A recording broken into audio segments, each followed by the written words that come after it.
The LinkedIn Podcast Network is sponsored by TIAA. TIAA makes you a retirement promise, a promise of a guaranteed retirement paycheck for life. Learn more at TIAA.org/promises pay off.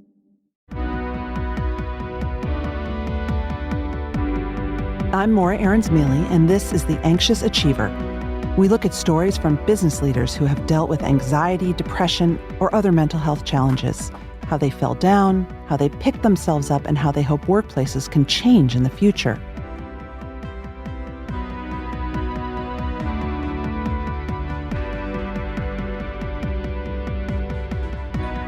Your colleagues at work aren't just a bunch of individuals acting on their own free will and whim.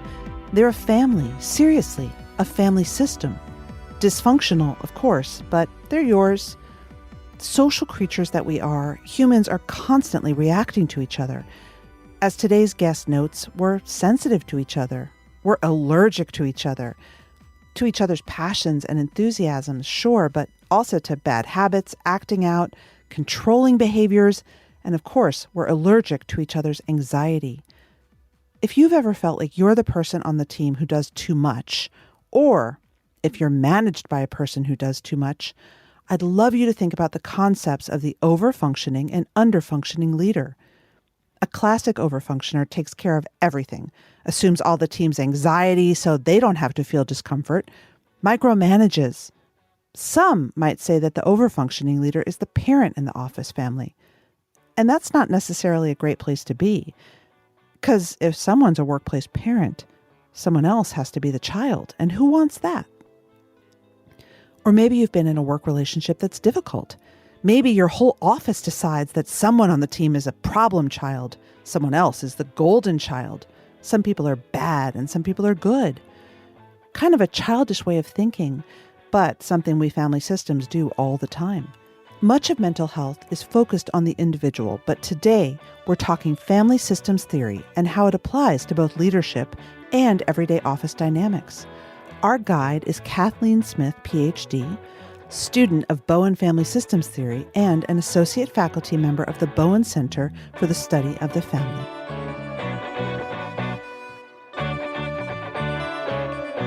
So I would love you to start by just telling the audience, should I call it Bowen theory, systems theory? What is it and why do you do it? Yeah, so it has many names: Bowen theory, Bowen family systems theory. Some people just use family systems theory, but it was sort of the origins of family psychotherapy. There was a guy who was a psychiatrist, Dr. Murray Bowen, and he wanted to turn human behavior into a science. Pretty ambitious, still hasn't happened. But he was trained in psychoanalysis like most psychiatrists in those times, and he began to sort of observe how families and other groups of people operate as emotional systems, and that there was a way to kind of demystify the human. We like to think of ourselves as very unique in the animal kingdom and very mysterious. But if you really pay attention to how we operate in the workplace, at home, wherever, we do some pretty predictable things. And the more you can observe those, the better chance you have of acting outside of them, of being a little bit more thoughtful in how you operate in your day-to-day life. And it depersonalizes it. It makes it less about who's a villain, who's a hero, and it's just humans doing human things. And that helps me out a lot in my day-to-day life. So I latched onto it and am just still learning about it. What does it mean to be in a system, in a family, or in any group of people? Yeah, so much of psychology, mental health is focused on the individual, but Dr. Bowen had this idea that the basic building block is not the individual, it's the family, or it's the group of people who've come together to sort of do a certain task or live together. This idea that we're social creatures, mm-hmm. and we are all working together to manage stress, to manage anxiety, to overcome challenges. And so we do that not just as individuals, but as a group, and that there are certain mechanisms or patterns of behaving that, for better or worse, keep things stable. But when you rely on them too much, then the wheels start to fall off the wagon. Then you have symptoms and problems and other things that pop up. You know, my life kind of changed when I realized that people who I had a lot of conflict with in my life triggered me in a way, but I triggered them, and that it wasn't just they're horrible and bad and I'm an angel, which is, you know, a very kind of childish way of thinking. But when you're in a negative relationship, it can be very comforting to think that way. Absolutely. It's very stabilizing. And that's why families, workplaces, you know, communities, you name it, we love to sort of choose who's the problem and just focus on them. What personally drew you to this work in your life? Well, part of it's just a logistical thing. You know, I was an anxious grad student who needed to find an internship placement and needed to pick a theory that was useful for me in my clinical practice. And I heard about this sort of strange place in Washington, D.C. called the Bowen Center for the Study of the Family. It used to be a part of Georgetown. And they told me, well, you can come to your internship here, but you have to work on yourself and your family for a year before we'll let you. And I thought, well, this is very interesting. What does that mean? It meant working with somebody who is a family systems coach, reading about the theory, participating in a training program, and, you know, meeting with them regularly to think about sort of how my family operated, what was the multi-generational history, and what was my part in it. And I began to see how automatically I operated in my day-to-day life and in my relationships. And I began to see a lot more wiggle room in what I could do. And it made a huge difference. You know, I didn't calm down right away. Things usually get more anxious when you start to change. But it was just a lens of seeing the world and seeing relationships that I didn't have before. And that was incredibly useful for me. Can you give an example of an automatic reaction that you noticed? Oh, yeah, sure. So my mom died when I was in college, and I sort of from that point began to immediately overfunction for my dad. You know, I was giving advice, taking control, being very focused, you know, on my dad instead of, you know, just letting my father surprise me, you know, and function for himself. And when I began to sort of step back and focus on myself and focus on just the one-to-one relationship, things calmed down. You know, I saw that my father was much more capable than I assumed. And that was really useful for me. Today, I want to focus on three concepts from the framework of Bowen theory, and I want to apply them specifically to the workplace and to leadership, and really come to the place of understanding what I think you call anxious leadership. But the thing that I think will ring true for so many listeners is the idea of the over-functioning leader. Why don't we start by defining what overfunctioning is? And maybe you could give us some examples of how people overfunction in the workplace. Absolutely. So this goes back to what we were just chatting about a minute ago, you know, that there are these mechanisms that a system of people, an emotional system, a relationship system, whatever you want to call it, use to manage anxiety, to kind of stabilize itself. And these are present in the nuclear family. These are present, you know, in other arenas in society. It's certainly the workplace as well. And one of these dynamics or mechanisms is sort of for one person to become more responsible, and then other people are persons to become less responsible. This is how people, sort of one person or a group of people get identified as the problem, the patient, what needs to be fixed, what needs to change, right? And they often do worse when we identify them as such. It's not usually helpful for them. And one person... So if we expect them to fail, they do? Not surprising, right? And the person who is sort of over-functioning or being over-responsible, they tend to do pretty well. You know, they gain sort of a pseudo-strength or a pseudo-maturity by directing or controlling others. And it's easy to look at a person in leadership who's over-functioning and think they're doing really well or see them as really capable, whereas it's sort of like I said, a pseudo strength that if they don't, if they aren't able to direct others, or if others don't go along with it, all of their capability kind of, has a steep decline or rapid decline, that we are sort of propped up in our own functioning by acting as if other people are an extension of ourselves, by functioning for them. And often, that is what leads to burnout. It's not necessarily a sustainable position for the long term for a lot of folks, or they find that, it definitely has a price when others become less capable or more frustrating when we overfunction for them. And so I think a lot of people in leadership positions took on this role in their families. They tend to be people who are oldest children, maybe only children, or people who functioned as oldest children in their families. They tend to gravitate toward that in the workplace as well, I think. Yeah, it's funny. I was reflecting on my own tendency to overfunction and thinking about how when my dad left, and it was my mom and my sister and I, every time we'd take the trash out, and I was a little kid, I would wheel up the giant toter with recycling up our very hilly driveway. And we called me Toter Woman, even though I might have been 9 years old. And I saw that as a metaphor for my lifelong tendency to just dive in and fix things.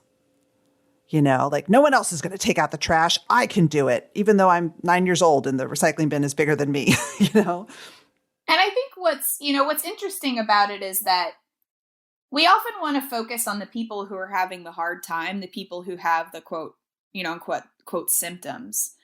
But often it's harder for the person who is under functioning to change their position. It is a little bit easier for the person who is taking on more to step back, to think more flexibly about what their responsibility is, what it isn't.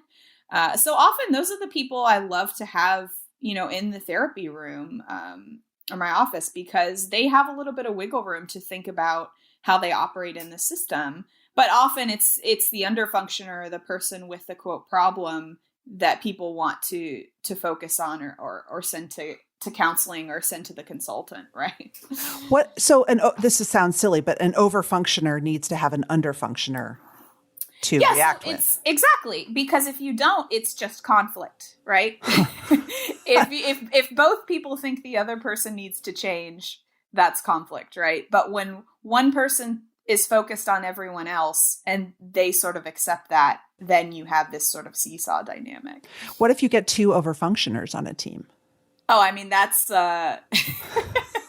happened at my wedding. I think about that. My husband and I asked a lot of our friends and family to help out with tasks, and we put two alphas or two overfunctioners at the same task, and you can guess what happened. Right?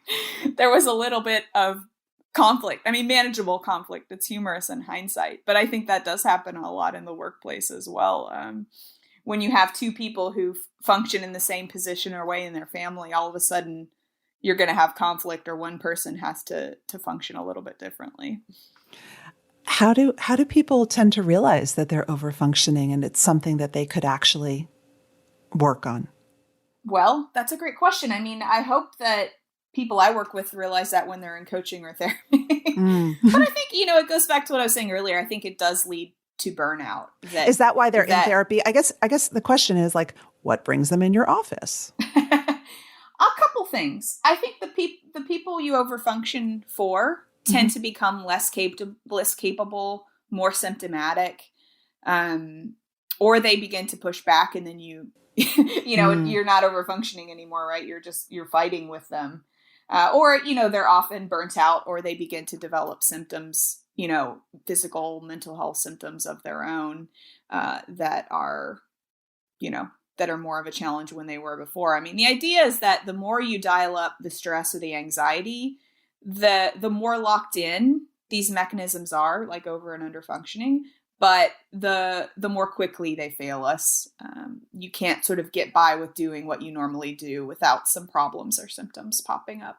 The LinkedIn Podcast Network is sponsored by TIAA. In the last 100 years, we've seen financial markets swing, new currencies come and go, decades of savings lost in days, all showing that a retirement plan without a guarantee, quite simply, isn't enough. So more than a retirement plan, TIAA makes you a retirement promise. A promise of a guaranteed retirement paycheck for life. A promise that pays off. Learn more at TIAA.org/promisespayoff. So that might lead us to the process of differentiation. Can you talk about what that is and why it's important to think about if you're hearing yourself in this? Yeah. So when Dr. Bowen was looking at families or organizations or even society as a whole, he sort of noticed that there were these two variables that affected how people functioned or how well the family was doing. And one of them was just the level of chronic anxiety, right? Just the amount of stress and reactivity sort of the family was experiencing. But the second was that people tended, even in the same family, they tended to vary in how well they were doing, how capable they were of thinking and acting for themselves in the midst of great pressure or great fear of pushback. And, the idea was that those individuals had or sort of emerged with a higher level of what he called differentiation of self. The ability to think and act for yourself while in emotional contact with other people.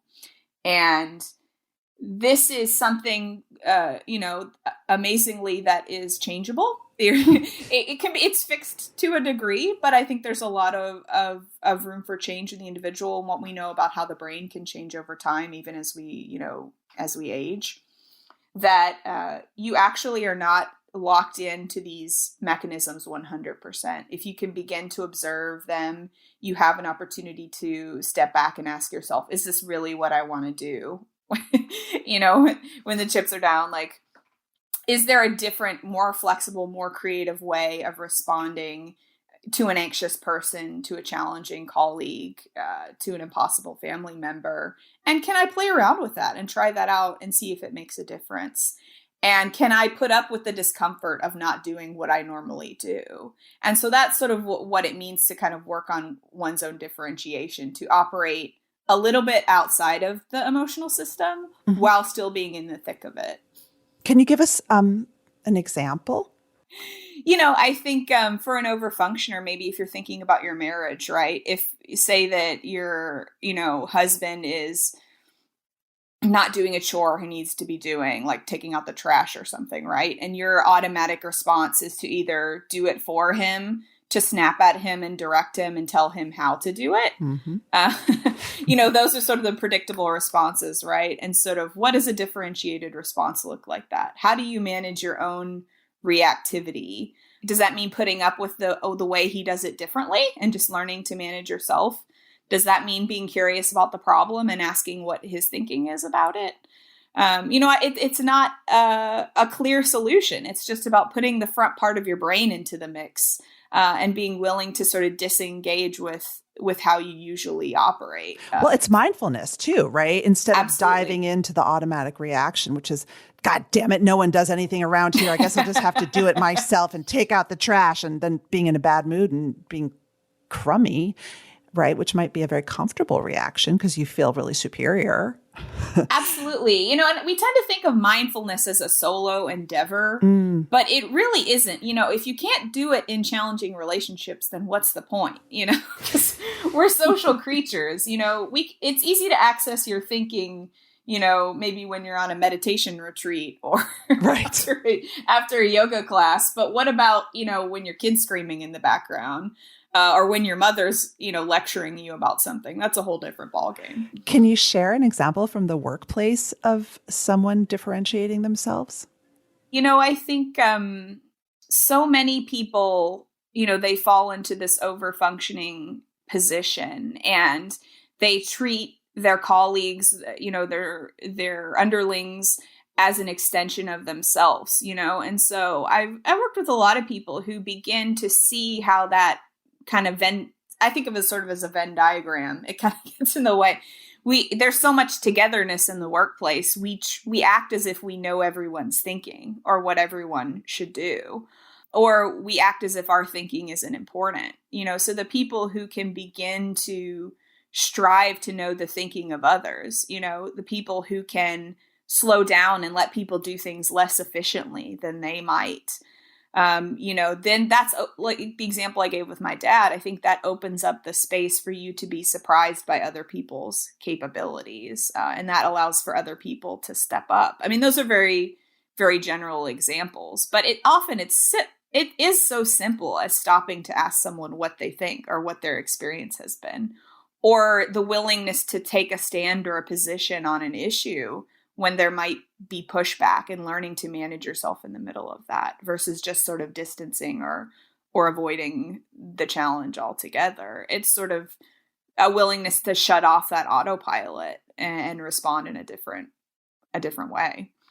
I'm thinking about how moods and anxiety is contagious too, and that, I think we've all had the experience of being in a relationship with someone, whether it's a workplace or a personal, and they're very worried and anxious, and then we pick it up for them and we carry it for them, and so now we're both anxious and stewing, and I'm curious if learning to be differentiated can almost inoculate you from absorbing those moods. Yeah, I think to a degree, we'll never be robots. Right. It'll always be allergic to a degree. But, I work with a lot of clergy people, and it's, they're some of the most over-functioning people you can find, right? They're naturally drawn to helping people. I'd throw therapists into this mix as well, and it is interesting to see how when people begin to focus on managing themselves in a crisis, self-regulating their own anxiety, how that is so much more of that makes them so much more of a resource to their congregation, to their patients or clients, than focusing on sort of calming the flock, calming the person in the room, when your focus is outward. And I think that is a variable you actually can control a little bit. Everyone else's intensity, good reactivity, good luck with that. But that's what we tend to do, right? We tend to want to calm others in order to manage ourselves. And I think in a leadership position, that's so easy to fall into. One of the things that you talk about in the context of being a leader is thinking about how much discomfort you can tolerate, how many hard feelings you can tolerate in the process of becoming differentiated, right? How does that work? They call it the A's. I talk about this a little bit in a book. I can't remember what they all are off the top of my head. It's something like agreement, approval, attention. Assurance, I think. Assurance, right. And so if you're a leader whose functioning is propped up by receiving these things, you are incredibly sensitive. One of my clients said this once. He said, exquisitely tuned into changes in the mood or the anxiety of the group, right? And that really sets you up to chase after everyone and try and manage their anxiety. But if you are able to evaluate yourself, your functioning, sort of not just based on people's reactions to you, I think that does kind of inoculate you a little bit against the day-to-day changes and just, the level of anxiety in the workplace or in the office. You talk about anxious leadership. What does anxious leadership look like? And how do you know if either you're an anxious leader or you're being led by one? All leadership is anxious to a degree simply because we're human and we're anxious creatures. Yes. But I think of anxious leadership as a increased reliance on what Dr. Bowen called the emotional process. But that's just a fancy term for these mechanisms that we use to calm things down. And so a person who is perhaps less differentiated is going to be more reliant on overfunctioning or distancing or, triangles. These are things I talk about in the book.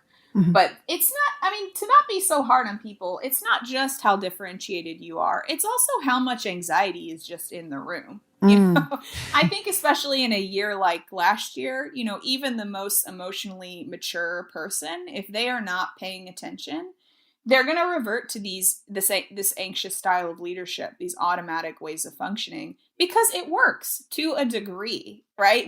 They're adaptive. We have evolved to have these ways of behaving in groups. I don't think of it as dysfunctional. I just think of it as limiting it because it is automatic and it's not particularly creative. What does it look like? What are some ways that it typically manifests that you see in your clients? Yeah, I think it tends to look like becoming over responsible for people. So the over functioning. I think it can also look like becoming distant, not being willing to sort of develop one-to-one relationships with people. It can look like, these triangles relying on focusing on other people or gossiping or venting to others as a way of managing. You go home to your spouse or you go to your therapist or your supervisor, right? And venting or complaining to them becomes your way of managing things. And so these are all things that we do as humans. But I think the more anxiety you have, the less person-to-person contact you have, and a pandemic certainly will increase that, right? You really sort of are working on autopilot. I want to talk about pleasing and seeking assurance, because I think that's also a lot of anxious achievers I know sort of, that's our love language. Yeah, I'm super guilty on that one. That was my whole mode of operating. Is that also from a lack of a sense of, let's talk about self actually first. Self in the system's definition, and why those of us who just love praise might want to rethink our relationship with ourselves. Yeah, so that's kind of what is called the functional self. So you can't look at a person and how they're doing and see how mature they are. Some of us are really good at appearing more mature than we actually are. And that's because what sort of in Bowen theory is called kind of the pseudo self, we prop ourselves up with feedback, assurance, approval, praise, attention from other people. And a person with a great encouraging boss, it's not surprising their functioning is probably going to be better than a boss who's a little bit more indifferent or less focused on them. Right. Or is focusing their animosity towards them, right? And again, it's not good or bad, but it is useful to think about, how have I not learned to evaluate my own functioning because other people have been willing to do it for me? And what is so magical about everyone else's thinking versus my own, right? Can I not be too easy on myself, not too hard on myself either? What is my criteria for a good day, a good week, a good life? Can I be honest and objective about how productive I can actually be given the reality of today? These are all wonderful skills to have.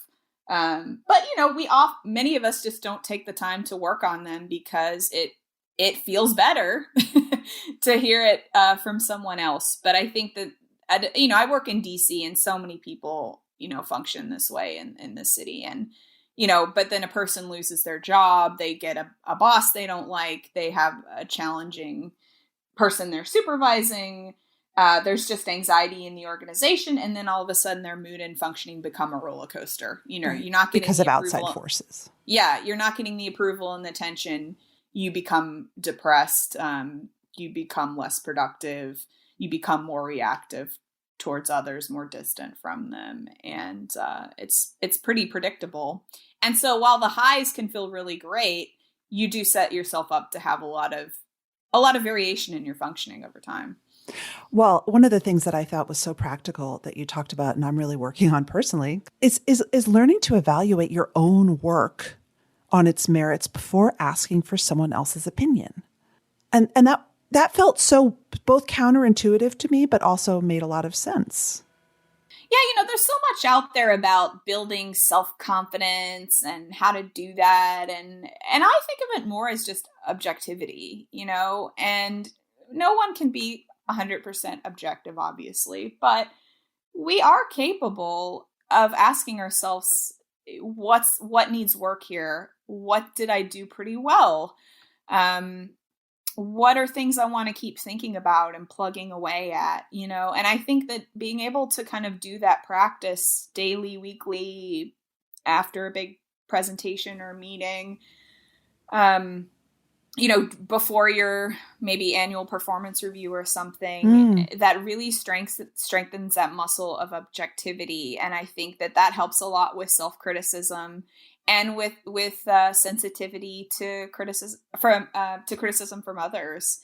It's less fun. I work for myself, so I don't I don't have a boss who's praising me, which I think is really good for me too, because it's, kind of forced me to get real with myself about what I can do and what I can't and what needs work. But I think if you are in a workplace or an environment where people are throwing a lot at you and you do get a lot of feedback, or maybe you wish you had more feedback, I think it's a great thing to work on.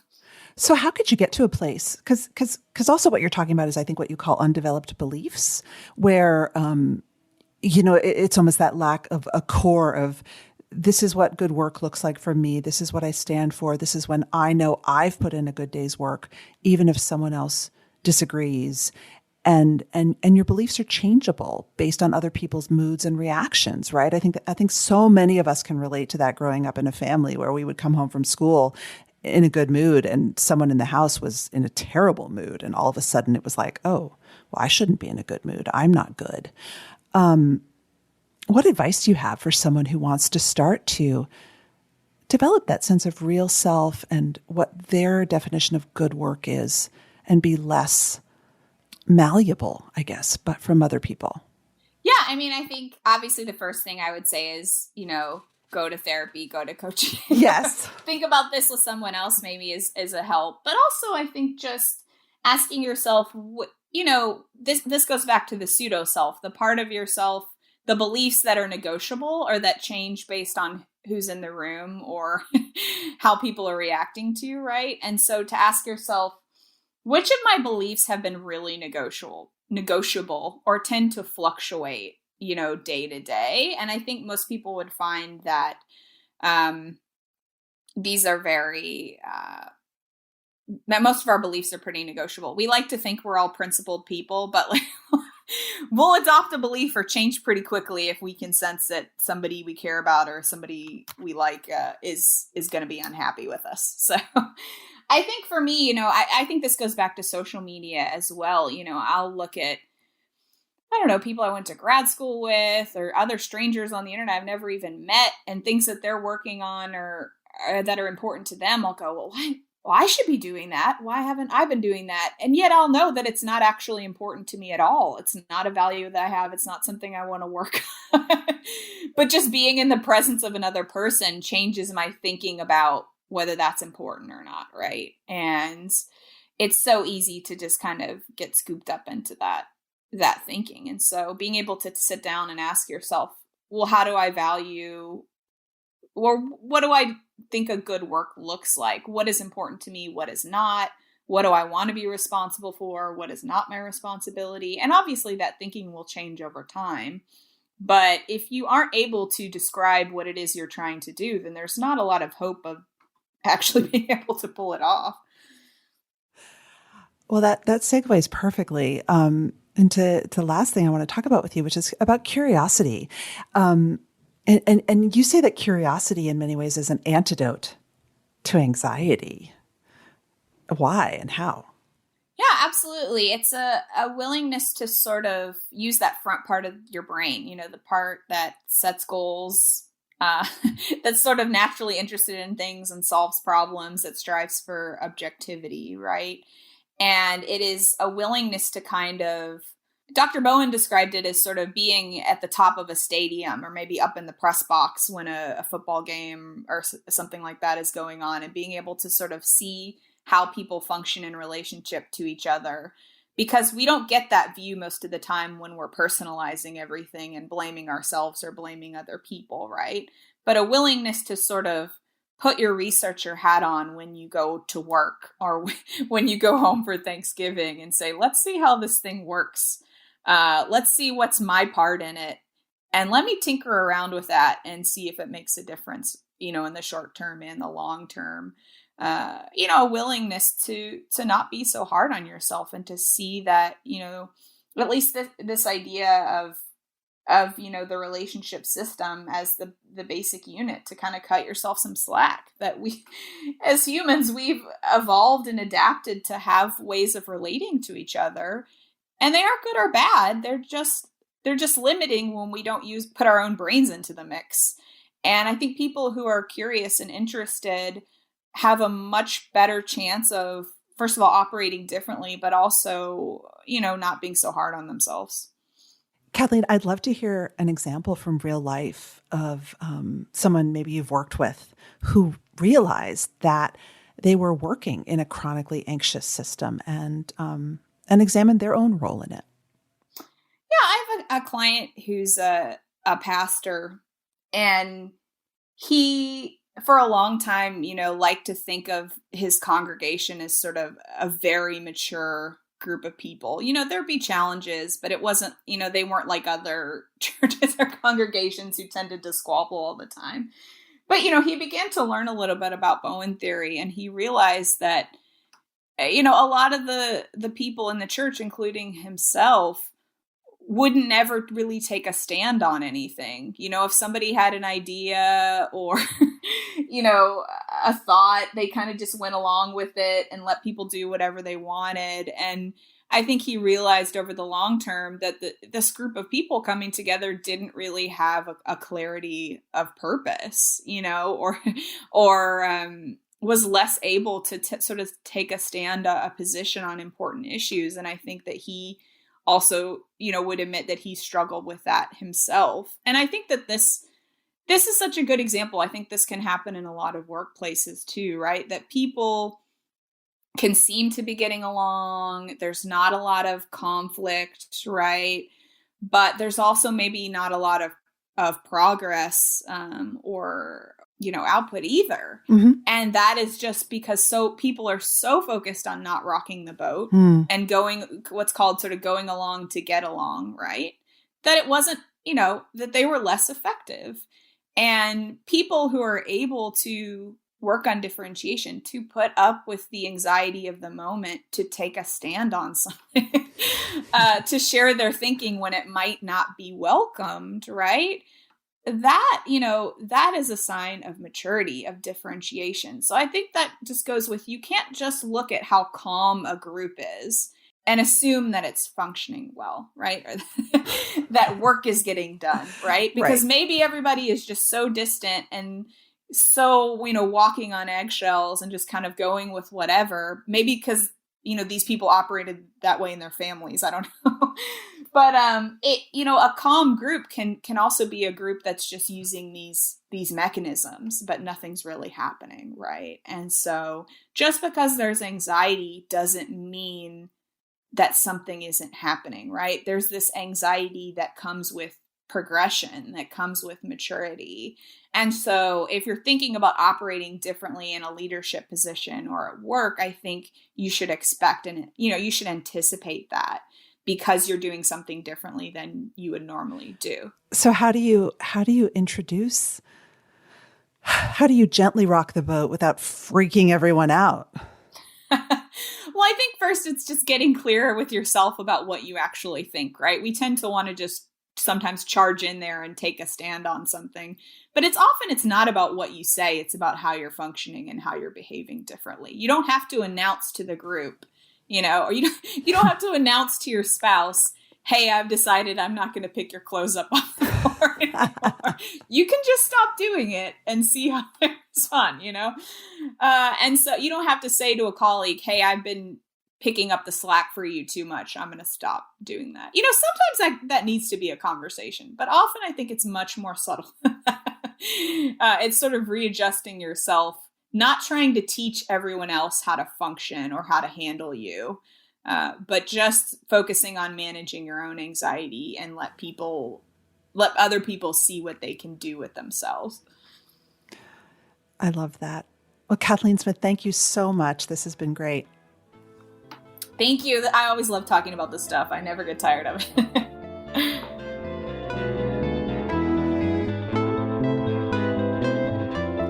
That's it for today's show. Thank you to my producer, Mary Dew. Thanks to the team at HBR. I'm grateful to our guests for sharing their experiences and truths. For you, our listeners, who ask me to cover certain items and keep the feedback coming, please do send me feedback. You can email me You can leave a message on LinkedIn for me or tweet me at Morra AM. And if you love the show, tell your friends. Subscribe and leave a review. From HBR Presents, this is Morra Aarons-Mele.